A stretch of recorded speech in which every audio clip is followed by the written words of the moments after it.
Hi everyone, my name is Ezreal Yaksha. I'm a cinematographer out of Los Angeles, California. Well, technically Costa Mesa, which is like 45 minutes away from Los Angeles, but easier to tell people that you're from Los Angeles instead of 45 minutes under. And I'm also moving to Houston, and I should talk about that in a video. But anyway, I digress. Today we're gonna talk about the Lumix S1Rii and the DZO Pavo Anamorphics. Got to use these on a music video yesterday. Got to hang out with Nani, our talent and musician, but then also got to have Matthew. He was kind of a cam op slash first AC for me. Something important to say, this was a spec music video. I do want to emphasize that before we kind of get into the technical and all the fun details about the Lumix S1Rii and the Pavos, which we will be getting to. Nani, good friend of mine, known her for years. She's a musician here in Costa Mesa. I talked to her, said, hey, I want to do a music video. I want to kind of work on these more in my career. So would you be willing for me to do a spec music video for you? You get content and a music video, but then I get to exercise kind of my creative freedom on it. I didn't, in my early career, realize how important a spec project is. Something where you can practice, you can enjoy your own creative freedom, throw ideas at the wall without 10 grand or a 20 grand budget being on top of you to where like if you mess up, it's all on you and there's like financial risk there. I rented the Pavos with my own money from DZO Rentals up in Los Angeles. I think it was like 500 bucks or something for these. So I put money into this and I'm excited to like see where I can put this music video. And then also I got to work with these lenses and practice with them, see if I like them, see if I even want to purchase them one day. So yeah, highly recommend doing a spec project.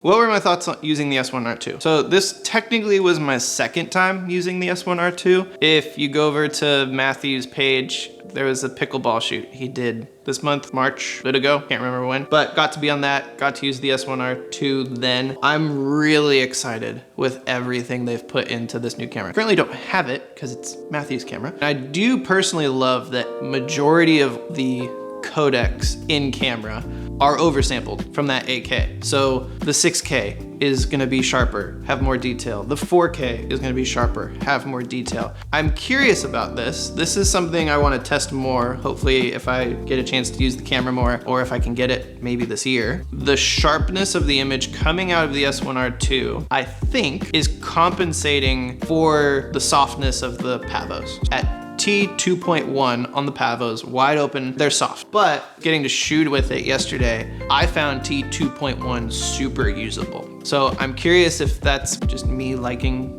and being okay with soft images, or is it that the S1Rii's oversampled 4K image, because it's sharp, is just making kind of that difference between an unusable T2.1 and a usable T2.1. So very curious about that. I wanted to shoot this music video on sticks. That was something I haven't really done before. And a lot of times, especially with more modern music videos, they're always running around, either on Steadicam or handheld, trying to build up energy and all this. If we look back at a lot of the movies from like 70s, 80s, and 90s, like there's a lot of static shots actually. So I wanted to challenge myself as a cinematographer, like how can I make this video interesting if there's very little camera movement or even no camera movement? In the Art of Documentary, which I'm a part of, they talk about this a lot of like, what I would call rules of engagement boundaries on your film. A lot of times it's easy for us to get into just the same old thing. So another recommendation would be give yourself boundaries or rules of engagement when doing your film.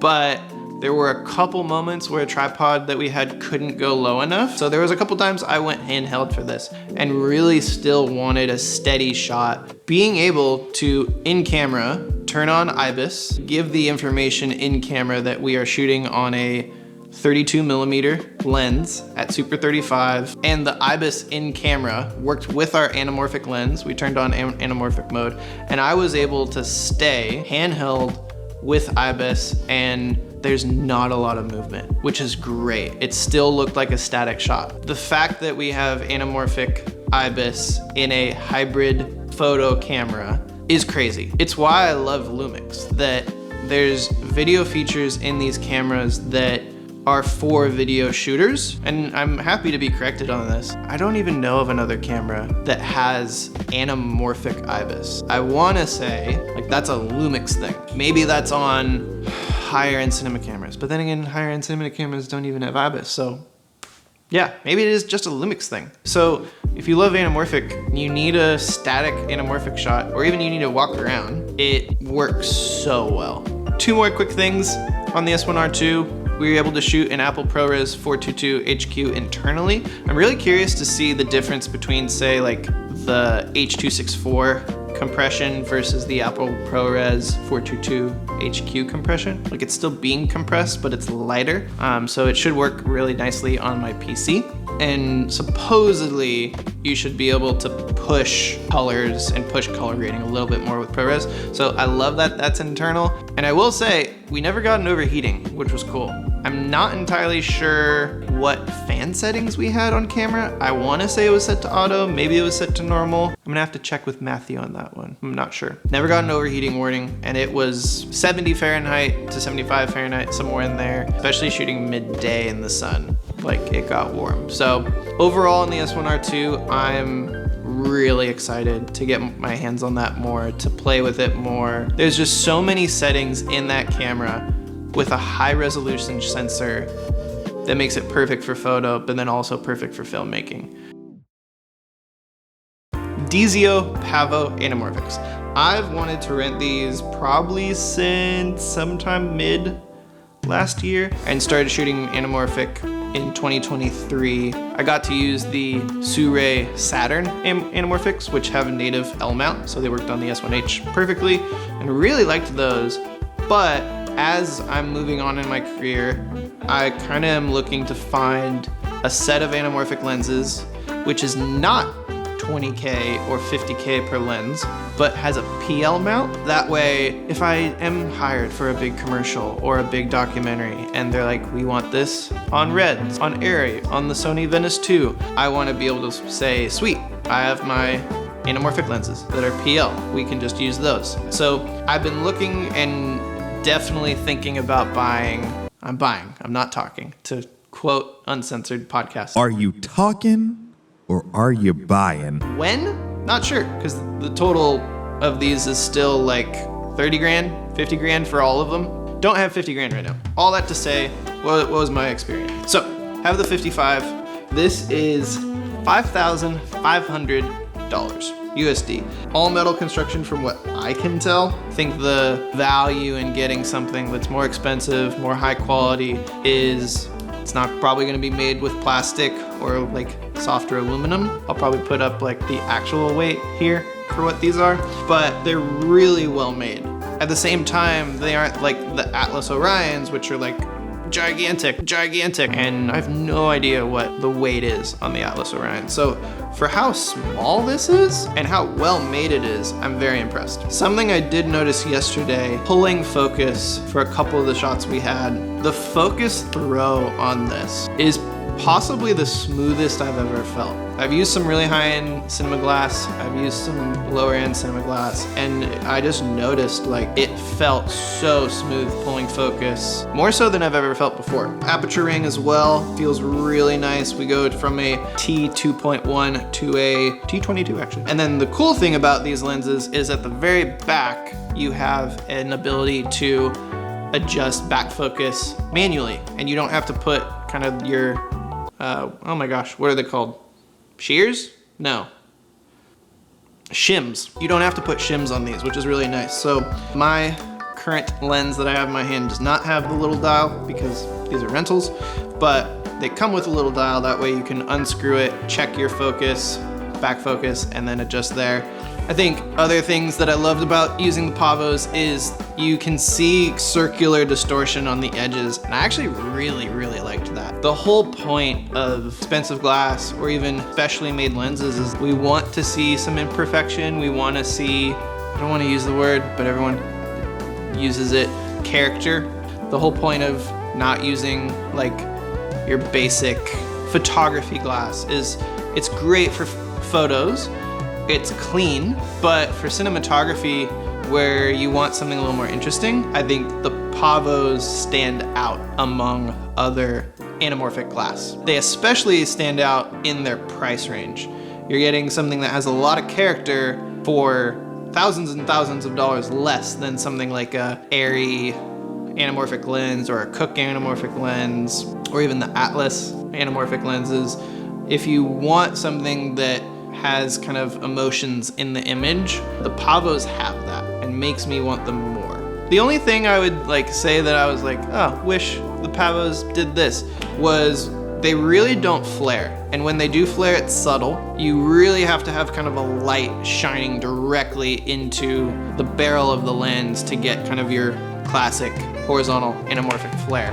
I do love that they have the neutral version and the blue version for the stuff I do, especially in the documentary world. Filming someone, seeing their life, and out of nowhere you have this giant blue horizontal flare could be distracting. So while on a cinematographer stance, I'm like, oh, I wish they would flare a little bit more. I think from a practicality sense, I understand why they've maybe reduced the flaring on these a little bit, or just decided to make them to where they don't flare as much. I think it makes the image a little more subtle, maybe a little more mature, we could say.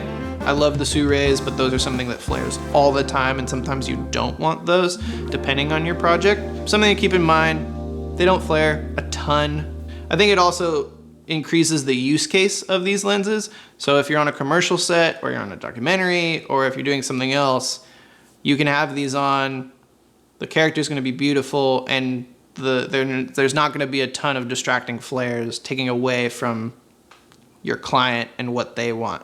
But you'll get a pretty image, which I think is really, really cool. Closing thoughts for all of this. Shooting a music video on the S1R2 and the Pavo Anamorphics. I highly recommend it. All came together to be, I would say, a really good cinema package for shooting anamorphic.